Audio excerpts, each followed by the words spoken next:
I am Guido Saracco. I am the rector of the Politecnico di Torino. Since 13 years ago, we have established a cooperation with the Sanoat, funding the Turin Polytechnic University, where we are delivering now about 300 engineers per year.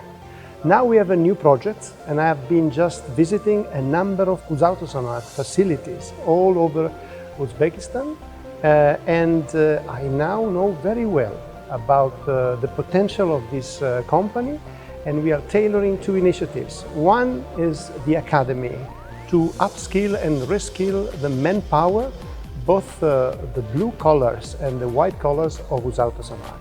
And another one is to launch a new bachelor degree, an advanced manufacturing technology degree, more learning by doing, more professionalizing specialized technicians to get into the company and produce added value.